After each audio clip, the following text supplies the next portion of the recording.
kita kembali lagi dalam serial podcastnya UI. Kali ini memang UI spesifik ke FISIP. Kita bekerja sama dengan Bappenas. Dan mungkin nanti saya kedatangan hari ini tamu-tamu yang mungkin menjelaskan ya kepada teman-teman apa itu desa cemara. Mungkin di pikiran teman-teman cemara itu kayak pohon, padahal sebenarnya itu singkatan. Cemara itu nanti kita tanya ya, cemara itu apa sih? Ada hubungannya sama kecerdasan, cerdas kalau nggak salah, mandiri dan sejahtera. Oke, mungkin saya kenakan saja dulu. Hari ini kita kedatangan tamu-tamu yang saya pikir narasumber yang kompeten di bidangnya. Mungkin dari Bu Tirta dulu, bisa perkenalkan Bu Tirta? Oke, nama saya Tirta, saya Direktur Penanggulangan Kemiskinan dan Pemberdayaan Masyarakat di Bappenas. Terima kasih Bu Tirta, silakan Mbak ya, Eti. Saya Eti Rahayu, saat ini menjabat sebagai Ketua Program Studi Ilmu Kesejahteraan Sosial FISIP UI. Terima kasih Mbak Eti. Mas Budi? Halo semuanya, salam kenal. Saya Budi Dharma, dosen Departemen Ilmu Kesejahteraan Sosial di Desa Cemara sebagai dosen pembimbing lapangan. Ah ya kan, teman-teman on the track.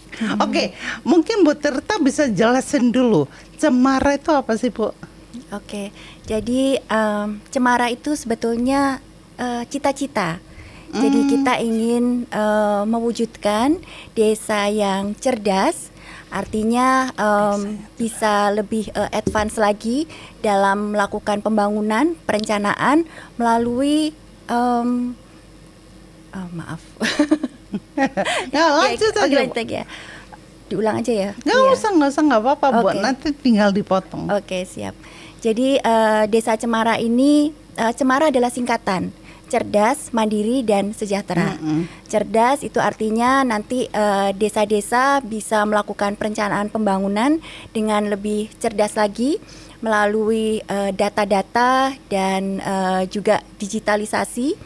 Kemudian mandiri artinya desa bisa lebih mandiri untuk bisa meningkatkan potensi yang ada, memanfaatkan potensi yang ada di desanya, kemudian juga dapat mengatasi permasalahannya gitu ya, tentunya dengan potensi yang ada di desa.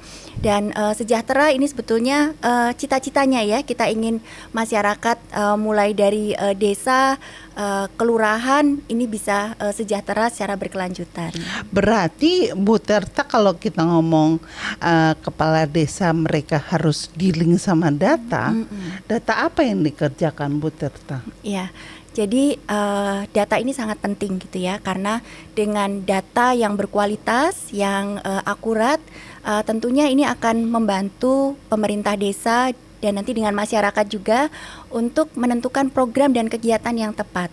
Tentunya dengan melihat potensi yang ada di desa, kemudian juga kendalanya, tantangannya, dan juga kondisi dari masyarakatnya. Jadi kalau kita tahu data, kemudian kita bisa mengetahui kondisi masyarakatnya, kebutuhannya apa, ini akan kemudian menjadi dasar bagi pemerintah desa untuk menentukan program dan kegiatan. Jadi kebijakan itu base data berarti ya Bu? Betul. Kalau kami di Bappenas, karena sehari-hari kan kita tugasnya adalah perencanaan ya Bu ya. Dan untuk perencanaan nasional ini kita mendapat amanat bahwa perencanaan itu harus berdasarkan evidence atau bukti, dalam hal ini data. Ini amanat juga dari Undang-Undang 25 tentang Sistem Perencanaan Pembangunan Nasional. Oh, berarti kalau undang-undang datanya nasional, untuk nasional ya Bu? Iya, betul. Nggak spesifik Bappenas saja berarti kan? Ya, data ini kan banyak gitu ya, dari Susenas kita biasanya digunakan untuk menyusun perencanaan makro. Tapi kalau untuk implementasi di lapangan, apalagi pemerintah desa ini kan yang langsung berhubungan dengan masyarakat, betul, ya, tentunya datanya harus lebih detail lagi, harus menggunakan data kalau bisa by name by address. Nah, Bappenas tahun 2022 bekerja sama dengan BPS, kami telah melakukan pendataan registrasi sosial ekonomi nasional. Jadi dari singkatannya apa Bu? Reksosek. Reksosek ya, singkatannya dari registrasi sosial ekonomi. Nah, ini datanya by name by address sudah hampir mencakup seluruh penduduk di Indonesia dan harapannya bisa digunakan oleh pemerintah daerah, pemerintah desa, dan juga pemerintah pusat untuk menentukan program dan kegiatan yang tepat. Oke, bagus sekali. Nah, Mbak Eti, kita untuk visip mulai di lokasi mana, Mbak? Ini kan selalu udah batch ke-5 ya? 6. Ke-6 ya. Jadi 6. itu kan memang seperti yang Bu Tirta kemukakan, maksudnya ditempatkan di lokasi-lokasi yang memiliki kemiskinan ekstrim ya Bu ya. Jadi untuk membantu masyarakat agar bisa mencapai tadi yang desa Cemara tadi, cerdas, mandiri, sejahtera gitu ya. Nah, untuk mahasiswa ilmu kesejahteraan sosial itu sendiri kita sudah kalau kami itu menempatkannya di semester 7 gitu ya, dari kurikulum gitu ya untuk mereka ikut MBKM. Nah, berarti kami kan sudah ikut di periode mereka kan sebenarnya dari angkatan 2020 ya. Secara keseluruhan sebetulnya kalau yang ikut MBKM itu mungkin baru 2 angkatan, tetapi kami di 2019 juga ada ikut jadi 3 angkatan dengan yang sekarang gitu ya. Dan kebetulan di Desa Taraju gitu di Tasikmalaya yang mahasiswa ditempatkan gitu. Jadi dan saya dengar juga yang sekarang akan di Desa Taraju lagi. Untuk penempatannya. Emang kooperatif ya, Bu Tirta. Iya, betul. Kepala desanya emang betul. kooperatif. Artinya memang ada keinginan dari kepala desa untuk mengembangkan desanya gitu. Itu penting sekali. Iya, komitmen dari pemerintah desa sangat penting untuk bisa menjalankan program ke depan tentunya. Bu, sebagai dosen pembimbing, anak-anak ini kan nggak biasa hidup di desa nih. Iya, anak kota kan Mbak istilahnya. Karena anak kota, anakku anak kota kan. Ya. Nah, supaya mereka bisa itu loh blending itu kita perlu bikin apa ya di situ ya? Oke, jadi kalau dari 6 batch ya Mbak ya, yang tadi udah disampaikan juga gitu kan. Jadi setiap batch-nya itu memang ada materi dulu kan, ada kuliah buat pembekalan materi. Nah, baru itu pre-departure-nya, baru nanti setelah pre-departure itu sebelum turun ke lapangan, nanti teman-teman tuh ada rona awal namanya, kita melakukan rona awal. Jadi rona awal itu mensurvei tempatnya langsung di lokasi gitu Mbak. Jadi perwakilan ya, biasanya memang ketua 2 orang ya, 2-3 orang itu memang perwakilan mahasiswa yang diminta untuk melihat ya, jadi bertemu atau membangun rapor lah ya, membangun komunikasi awal dengan orang-orang di desa gitu kan. Biasanya ketemu kades, perangkat desa gitu kan, sekaligus juga biasanya karena kan teman-teman ini nanti akan istilahnya tinggal di rumah warga ya. Nah, jadi sekaligus mencari juga nih akomodasi buat nanti selama tinggal di desa seperti itu. Gitu Mbak. Jadi memang rona awal ini yang memang saya bilang menentukan lah ya, artinya ke depan nanti teman-teman tuh sudah tahu ada gambaran tuh. Jadi sebelum berangkat, biasa setelah rona awal itu 1 minggu atau 2 minggu baru berangkat ke desa. Nah, mereka sudah tahu persiapannya itu seperti apa. Karena kan kebanyakan nggak tahu ya di medannya itu akan seperti apa gitu. Jadi dengan rona awal ini harapannya punya gambaran yang lebih nyata gitu di desa itu akan seperti ini ya. Jadi kalau yang sebelum-sebelumnya menyiapkan akomodasi, lalu misalnya beberapa juga ada yang misalnya kita butuh motor nih ya, kita cari istilahnya mencari siapa yang bisa disewakan motornya selama 1 bulan seperti itu. Lalu tahu kan akses puskesmas di mana, berapa jauh jaraknya gitu kan, akomodasinya transportasinya itu akan seperti apa. Nah, itu jadi teman-teman bisa tahu dapat gambar dulu berarti mapping, ya. Mapping. Ya bahasanya kalau kita biasa rona awal dibilangnya Mbak. Rona awal. Rona awal. Kalau dari cerita teman-teman itu kan seperti waktu di Cikawung Ading itu, Bu, awal-awalnya seminggu pertama memang mereka penyesuaian gitu ya, kaget gitu waktu di Cikawung Ading kan cukup panas gitu, padahal biasanya mereka di rumah ada AC di sana panas gitu. Tapi setelah itu ternyata mereka bisa enjoy gitu, setelah bisa menyatu dengan masyarakat, kemudian malah lebih lebih survive gitu, survivalnya di situ kelihatan sekali gitu anak-anak dan bisa menyesuaikan diri. Iya, menarik. Kalau nggak salah Bu Tirta, yang terakhir itu dekat laut ya, makanya panas betul, ya. Panas banget itu. Tapi ternyata enjoy ya anak-anak di sana. Waktu di Taraju malah dingin ya. Nah, dari pandangan mata nih Mbak Eti, kalau ke Tasik itu yang dilihat apa Mbak, anak-anak itu bisa dapat apa di situ? Oh iya, jadi kalau kebetulan saya kan ketua prodi kesejahteraan sosial ya, jadi kami sih sudah ada mata kuliah gitu ya, intervensi komunitas dan pengembangan masyarakat yang sangat relevan dengan program MBKM Desa Cemara ya, sama mata kuliah perencanaan partisipatoris dalam intervensi komunitas gitu ya. Jadi ditambah dengan Predipartur yang membekali dengan ada tools dari Bappenas juga gitu kan. Nah jadi mahasiswa itu bisa mendapatkan pengalaman gitu ya yang lebih nyata gitu. Kalau mungkin selama ini di kampus di kuliah intervensi komunitas dan pengembangan masyarakat tuh di sekitar kampus gitu kan, kita juga ada program yang untuk pemberdayaan masyarakat setempat, tapi dia itu di Depok. Nah ini kan langsung ke memang desa yang mengalami kemiskinan ekstrim gitu. Jadi mereka benar-benar punya pengalaman langsung ditempatkan di desa yang mengalami kemiskinan ekstrim, sehingga mereka bisa menerapkan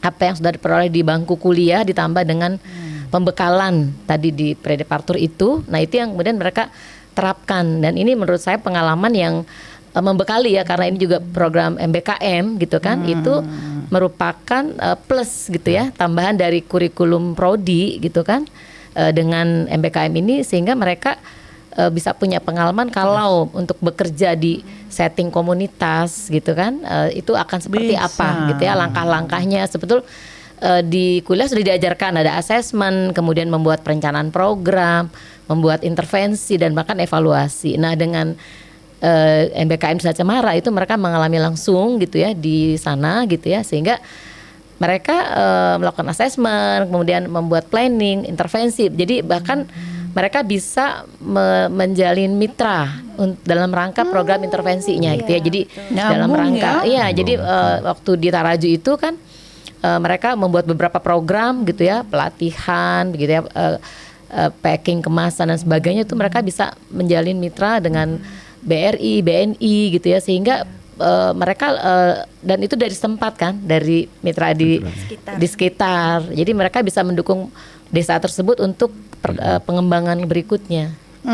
Jadi Bu Tirta, ini kalau kita ngomong soal manfaat daripada program ini, itu bisa jadi bukan hanya kepala desanya ya yang dapat ya. Betul. Memang semangatnya adalah kolaborasi.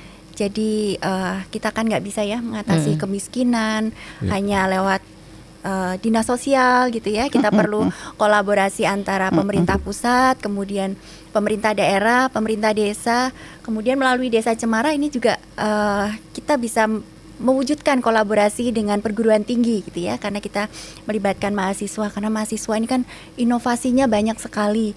Kemudian juga ilmu-ilmu dari kampus itu juga banyak sekali yang bisa diimplementasikan. Kemudian setelah mahasiswa melakukan perencanaan program, kemudian kita dorong juga supaya program ini bisa diimplementasikan. Dan implementasi ini yang kemudian kita dorong mahasiswa bersama-sama dengan pemerintah daerah, pemerintah desa untuk berkolaborasi dengan institusi di sekitar desa tersebut. But kalau sebagai dosping, berarti output itu ada nggak anak-anak itu melapor mereka sudah ngerjain apa gitu? Oh ada mbak. Tadi yang menambahkan ya, jadi memang karena ini kan laboratorium ya mbak ya. Kalau kita di ilmu sosial ya, kalau ya kan maksudnya memang kalau masyarakat itu jadi laboratorium ya. Jadi memang kalau yang sudah berjalan, dan misalnya tadi ya menambahkan yang Mbak Eti itu kan yang di Desa Taraju itu misalnya kita ada 3 fokus ya waktu itu ya Mbak ya, sampai sekarang juga 3 fokus sebenarnya gitu. Jadi memang pendataan Reksosek gitu kan, lalu yang kedua memastikan jaminan sosial atau dalam hal ini BPJS ya, kesehatan gitu kan, pendataan BPJS kesehatan, dan yang ketiga adalah tadi promosi ekonomi Mbak. Jadi memang dari setiap minggunya kan, karena memang kalau yang tugas saya di sebagai dosen pembimbing lapangan itu kan memantau ya, jadi pasti minimal seminggu sekali itu ada pertemuan gitu Mbak. Laporan ya, jadi memang progresnya apa yang sudah dikerjakan gitu kan, dan kita menentukan target kan Mbak gitu ya. Jadi kalau yang tadi sudah disampaikan Mbak Eti tadi kan, misalnya ya yang kita bersyukur itu justru misalnya yang tadi dari pendataan Reksosek itu kan masyarakat jadi terdata ya, tadi Bu juga disampaikan juga. Dan yang paling kalau buat saya maksudnya dari pengalaman teman-teman itu adalah mereka bisa senang gitu ya, karena masyarakat itu jadi terbantu misalnya dengan mereka akhirnya terdaftar menjadi peserta BPJS kesehatan yang PBI Mbak, yang penerima bantuan iuran. Karena selama ini mungkin tidak terdata ya, karena memang secara administratif kependudukan tuh mereka tidak memenuhi syarat gitu untuk menjadi penerima bantuan itu gitu kan. Namun dengan bantuan mahasiswa gitu kan, yang artinya mahasiswa itu bekerjanya itu memang sampai bahkan mendata dan bahkan melakukan melakukan advokasi sampai ke BPJS-nya gitu Mbak. Jadi benar-benar dari yang mendata masyarakat gitu kan. Jadi mereka yang ini ya yang kita bantu itu adalah selain mendata tapi juga melakukan advokasi gitu kan ke Dinas Sosial dan ke BPJS Kesehatan di Tasikmalaya tuh waktu itu gitu kan. Seperti itu tuh yang dan yang tadi juga yang terkait promosi ekonomi ya Mbak ya. Jadi memang luaran yang akhirnya bisa kita dapat adalah peningkatan kapasitas dari pelaku usaha gitu kan. Baik pelaku usaha UMKM yang ada di tempat tersebut maupun secara desa gitu Mbak ya. Jadi kalau saya ingat tahun lalu gitu ya, ini ada misalnya belajar dari yang di Desa Taraju 2022 waktu itu gitu kan. Di grup saya ingat 2023 itu akhirnya kontribusi teman-teman ya. Jadi saya nggak bilang hanya dari mereka gitu, tapi ada kontribusi dari teman-teman itu. Akhirnya Desa Taraju ini bisa meraih salah satu desa unggulan wisata gitu dari Kemenparekraf ya. 75 desa wisata gitu ya yang dijadikan oleh Kemenkraf sebagai potensi unggulan gitu kan. Nah itu kalau kita lihat beberapa hal yang dilakukan teman-teman itu berdampak gitu Mbak sampai kemajuan tadi. Jadi kalau dibilang Desa Cemara itu ya jadi memang itu terrealisasi gitu kan. Desa Cemara itu tadi cerdas, mandiri dan sejahtera seperti itu. Mungkin Mbak Nat mau menambahkan yang Mas Budi terkait dengan pelaporan gitu ya. Jadi mereka tuh pada saat merancang program pun kita mengadakan pertemuan Zoom meeting. Jadi tidak hanya oleh pendamping tapi Bappenas juga dan semua kaprodi yang terlibat. Input ya kan, memberikan input terkait dengan hasil asesmen mereka. Didampingi 2 berarti ya Mbak. Iya, jadi kayak semacam ada conference lah, tapi via Zoom gitu kan. Mentoring berarti dari Bappenas juga dan dari para kaprodi juga diundang.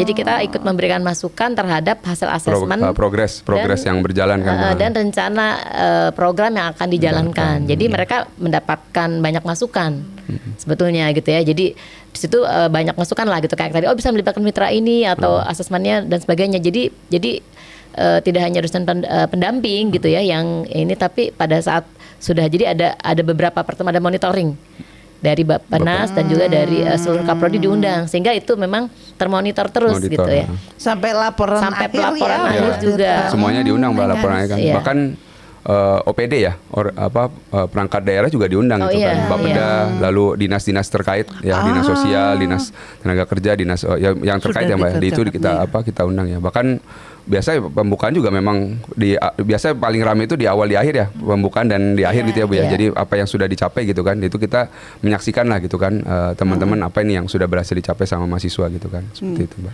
Harapannya di kabinet baru nanti jalan lagi nih Desa MBKM-nya Mbak ya. Dan MBKM-nya jalan lagi ya. Memang prioritas Pak Presiden Prabowo salah satunya adalah membangun dari desa. Dari bawah untuk pemberantasan kemiskinan. Jadi sebetulnya mekanisme atau skema Desa Cemara ini cocok sekali gitu. Sudah on the track lah Bu ya. Sudah on the track. Dikembangkan secara lebih luas. Karena sekarang kan baru pilot ya istilahnya Bappenas ini. Dan udah tahun ketiga kan Mbak sebenarnya kan ya. Udah firm sebenarnya kan gitu. Dan kalau nggak salah Bu Tirta nggak cuman UI yang gabung ya? Iya betul. Sekarang sudah ada 11 universitas ya. Yang awalnya dulu 2 gitu ya di awal pertama. UI sama ITB sekarang sudah 11. Oke, berarti artinya kan tidak menjangkau 1-2 universitas. Memang kalau yang mau dan bisa join. Iya, betul sekali. Oke. Mungkin saya Nadia, itu kita sudah bicara. Saya Nadia. Saya Tirta. Saya Eti Rahayu. Saya Budi. Itu pelaksanaan Desa Cemara. Kita lihat saja gimana ke depan. Terima kasih untuk join. Terima kasih.